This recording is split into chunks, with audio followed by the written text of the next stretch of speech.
10 frames. Oh, wait a minute. Yeah, that's fine. They've all got some level of wax or foundation or small holes in them. So I'm just going to take out a couple. So I got a... Oh, look. The mice have been back. Oh, wow. That was quick. It was. They're in for a surprise tonight, though. All right, now, if you look at the bottom of the hive at the screen bottom board, by the way, Catherine said one of the students was a bit confused where the bottom of each box was. Oh, there's the mouse. Oh, there's the mouse. Yeah, there's the mouse. He's in there. Yeah. See you, bye. You got surprised just then? I would have stepped on her if I was fast enough. They're natural, but they're dirty. You need to have air underneath the bottom board. Like Well, I want air under the bottom board because I want the mites to fall as far as possible. Okay, so you don't want something solid underneath where they stop and climb back up again. So I actually built these pallets this spring. You can see where the wood slats used to be, and now they're perfect width. Now this is not the same design as your bottom board, but I've got this little lip on it, and it fits in perfectly there. If I put a clip and a clip or a little piece of wood on either side, I'll be able to lift this up with the tractor forks and move it to an area that I've just mowed, or move it down towards the blooming whatever. They do get moved around a little bit on the farm. Okay, if you look at Google Earth at this address, you'll see that there were beehives down there and beehives on the hill 2 years ago when that picture was taken. I saw the Google guy going around in the Google garden not too long ago. Big camera on the top. All right, so if I drop lemongrass oil in there, it's going to go right through the screen bottom. And the bees are going to go to the grass, sniffing it. So, you know, common sense is you need to put a drop on something that is going to stay in the hive. Oh, way too much. That was like 3 drops. Okay. Put that back in there. All right, now this is going to go pretty fast. You saw how fast I got them in the box. It was no big mystery. The first time you get a swarm, particularly if you've never done it with anybody, you're nervous, and you take like way too long, and you're all suited up. And by the way, I did test the temperament of those bees before you arrived. I have been hurt by swarms once. Well, once they were just out to attack me just for coming in the yard. I've also shook them out of the tree, and they landed on my head and went down my shirt, and I got hurt a little bit then. So, you know, you cannot defy the rule of gravity that says things tend to fall straight down, and not always. So you may think you're standing off to one side and still get hit. So I made it look easy, but I usually make it look real fast because it is. So the bees are probably hanging on to the cardboard right now inside, and they're hanging on a lot less now.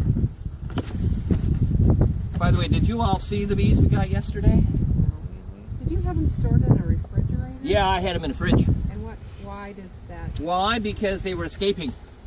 We never had the box sealed up all that well. They're clustered together. And they clustered together, and they didn't burn through any food. And I got them out of the fridge at the fairgrounds.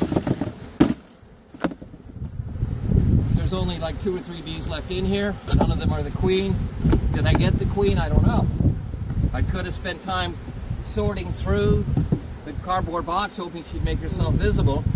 But if I come here and do an inspection in 3 or 4 days and I've got eggs, and why wouldn't I? Because I've got comb, there's no foundation to draw out, so she can start laying just as soon as they polish and tidy it up.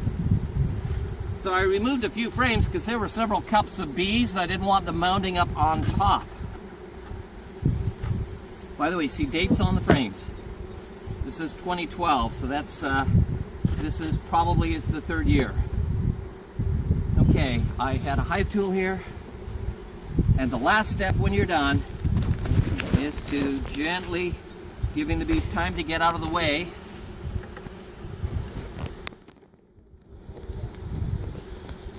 move it towards the center. And that is part 2, that's installing the swarm, which really didn't take any longer than catching the swarm, which was shake, shake into the box. Of course, it takes essentially longer if you shake, shake, and you miss the box. Do you spend any time trying to locate a queen, or do you just not worry about it? I do not. I wanted to make that really clear in the class. There are times that we'll see the queen, and it's pure serendipity, and we'll see the queen today in one of the hives we do the inspection of. We're probably going to concentrate on those hives down there. But the goal is to look for eggs. If you see the eggs, you know the queen's been there within the last 2 days. You can see the queen and still squish her, but you put the lid on. So the queen is programmed to stay away from you. If you get to see the queen, it's a gift. If your goal is to show all your neighbors and relatives that you can find the queen, then you really kind of need to refocus your priorities of beekeeping. Okay, because you go through all 10 frames and she's run around, and when you're on near frame number 9 and you're nearly done, she's run back over number 1. So you go through a second time and a third time, and by then you've really disrupted things. So if I could really encourage you now. Some of you are in the Yahoo group. About half of you are in the Yahoo group. I sent a message out saying to the rest of you, all of you, a private email saying you've got to get in. Okay? If you're not seeing traffic, somebody sent a response last night. Who was that? To a Yahoo group message. It was in response to my message that said, "Wow, what a great class." Because I had a blast yesterday. You guys are just great. Okay, you know what? You need to make that a little longer at the bottom so it's a bit more like this. But I see you're holding on to it, so you're doing fine. You might also look at barn sales and at garage sales. You sometimes find equipment. You could put a note on free cycle, and you'd be surprised who might have a veil where it's rusty and you just need to put a patch on it, or maybe put new fabric on a veil. But yeah, we're done. Why did you leave that ajar? Why did I leave that ajar? Well, look at them fans. They're all adding to that lemongrass. Can you hear that hum? It's not really a hum, they're all going.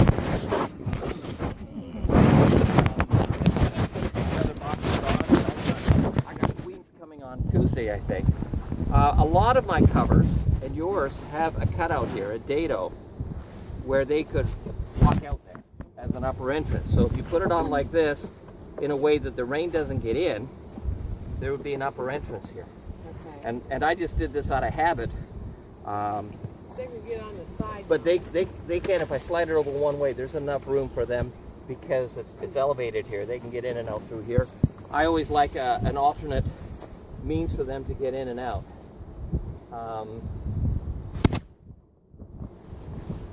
Is somebody still squeezing my... I've got it.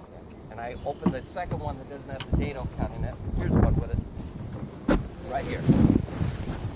Well, yeah, we should have smoked. But I know these girls personally. They don't know me.